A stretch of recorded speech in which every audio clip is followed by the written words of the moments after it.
ఈయన మీద బురద చల్లుతుంది కదా, ఆవిడే ముందు వేరే వివాహం చేసుకున్నారు కదా ఈయనకంటే. ఈ లాజిక్ ఎవరు ఆలోచించలేదు. ఈయన చేసుకోకముందే ఆవిడ ఇంకో వివాహం చేసుకుంది. ఎలా చేసుకోగలిగింది మరి? అవునా? ఆవిడ మీద ఒకటి కాదు, రెండోది కాదు, మూడో వివాహం ఆవిడ చేసుకుంది. ఫస్ట్ వీళ్ళ అన్నగారిని, గరికపాటి నరసింహారావు గారి అన్నగారిని, తర్వాత గరికపాటి నరసింహారావు గారిని చేసుకున్నారు. తర్వాత మరి ఈయనకి రెండో వివాహం కాకముందే ఆవిడ మూడో వివాహం. గరికపాటి స్కూల్ పెట్టుకున్నప్పుడు అన్నయ్యకి ఏదైనా ఉద్యోగం ఉంటే చూడండి, ఉద్యోగం చూస్తే అట్లా మాట్లాడుకున్నప్పుడు అలా దానివల్ల జరిగింది. మా ఆయన చనిపోవడము, వాళ్ళు వీడికల్లే పడాయి మా మీద, మా కాపురం చెల్లా చెదురైపోయింది, అప్పుడు ఇదంతా జరిగిందని ప్రాసెస్ అట్లా చెప్తున్నారు. ఒక మాట చెప్తానన్నా, అన్న భార్యని వివాహం చేసుకోవాల్సిన పరిస్థితి ఎవరు చేసుకోరు సామాన్యంగా. అలాంటిది వాళ్ళ అమ్మగారు ప్రాధేయపడ్డారు. ఇది అసలు నిజంగా మాట ఎవరికీ తెలియదు. వాళ్ళ అమ్మగారు అడిగారు, చేసుకోను ఆయన, వద్దు, బయటికి పంపించవద్దు, మన ఇంట్లోనే ఉంచుకుందాం అమ్మాయిని, చక్కగా పిల్లలు ఉన్నారు కదా, వీళ్ళే పిల్లలు అనుకుందాం, వివాహం చేసుకో అంటే ఆవిడ మాటని గౌరవించి, తల్లి మాటను గౌరవించినటువంటి వ్యక్తి ఆయన. ఓ మాట చెప్పాలంటే ఆవిడ రాముడు భార్యను లక్ష్మణుడు చేసుకున్నాడు అని చెప్పి అడిగింది కదా. ఓ మాట చెప్పాలంటే అసలైన రాముడు ఈయనే, అసలైన రాముడు ఈయనే. మానసికమైనటువంటి రామతత్వం కలిగిన వాళ్ళు ఎవరు అంటే గరికపాటి నరసింహారావు గారే. ఆయనకి వివాహం అయిన తర్వాత సంతానాన్ని పొందవచ్చుగా మరి, ఇంకో రెండో వివాహం అయిన తర్వాత కూడా ఎందుకు పొందలేదు? మరి వీళ్ళని ఎందుకు విడిపోవాల్సి వచ్చింది మొదటి భార్యతో?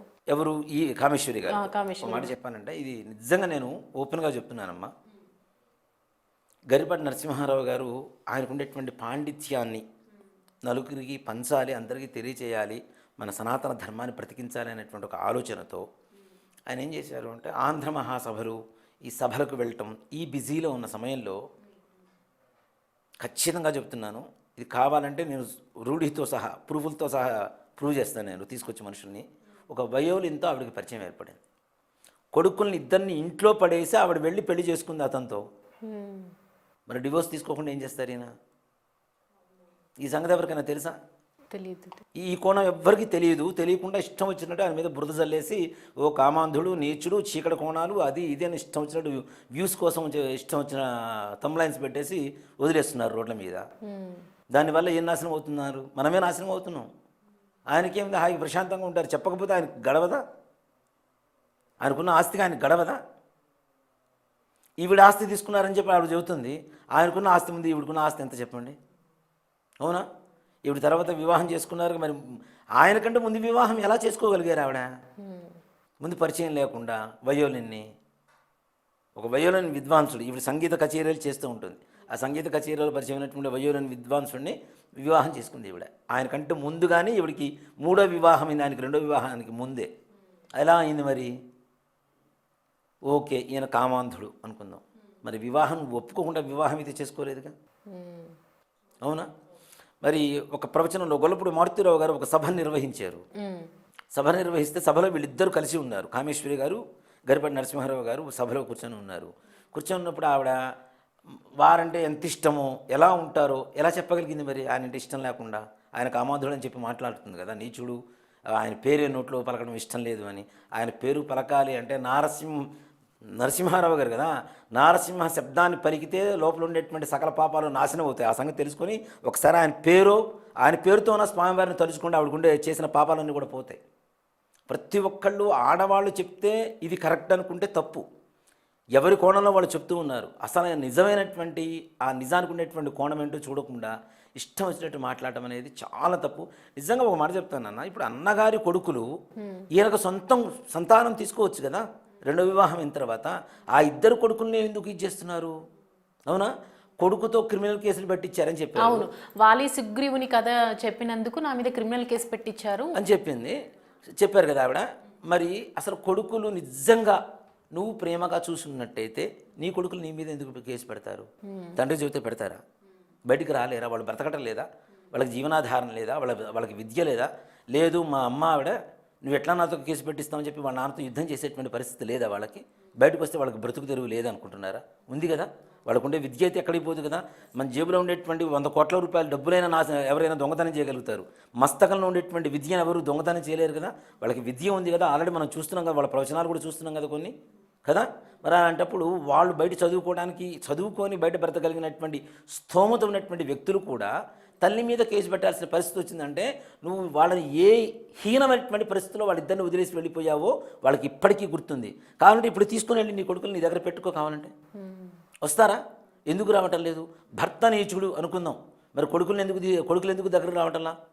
తల్లి ప్రేమకు మించింది ప్రపంచంలో ఇంకోటి లేదని మనం చదువుతూనే ఉంటాం. తల్లిని మించిన దైవం లేదని కూడా శాస్త్రమే చెప్తుంది. నగాయత్రేయ పరమంత్రం నమాతు పరదైవతం అని చెప్పి తల్లికి మించిన దైవం లేదు, గాయత్రి మంత్రానికి మించిన మంత్రం లేదని చెప్తున్నారు.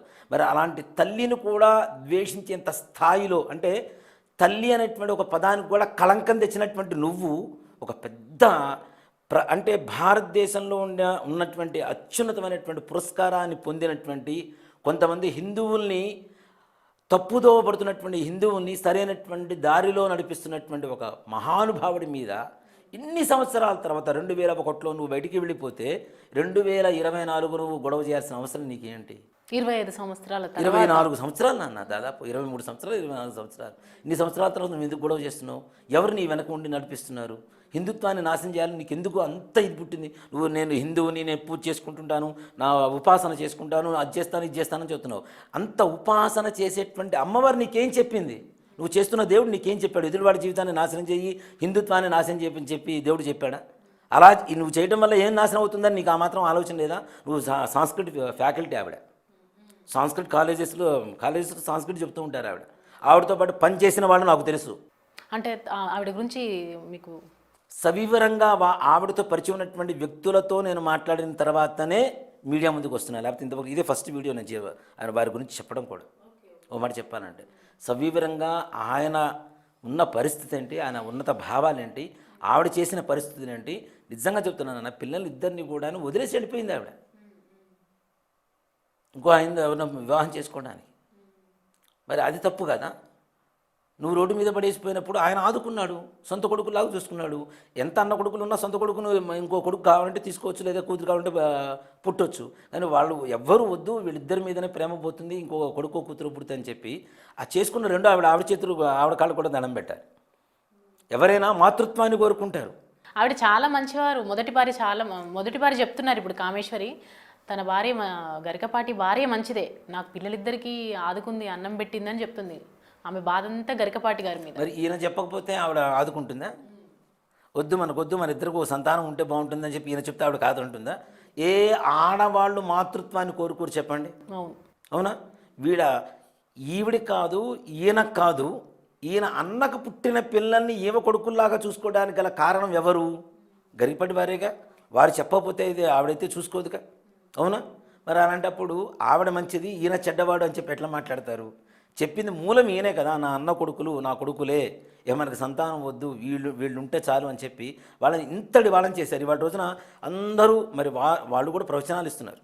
గురజాడ, శ్రీశ్రీ వీళ్ళు కూడా ప్రవచనాలు ఇస్తున్నారు. చక్కగా వాళ్ళ భవిష్యత్తు బాగుంది, వాళ్ళ జీవితంలో వాళ్ళు సెటిల్ అయిపోయారు హాయిగా. అలా ఆ స్థాయి వరకు తీసుకొచ్చింది ఎవరు? మరి నా కొడుకులు కాదు, నా అన్న కొడుకులు కదా అని చెప్పి వాళ్ళని ఏ అనాథాశ్రమంలో చేర్పిస్తే ఏం చేస్తారు? అవునా కదా? మరి ఇంట్లో పెట్టుకుని ఇంత పెద్దవాళ్ళని చేసినందుకు మరి ఆయన ఎందుకు నువ్వు అగౌరవంగా మాట్లాడుతున్నారు? తప్పు కదా.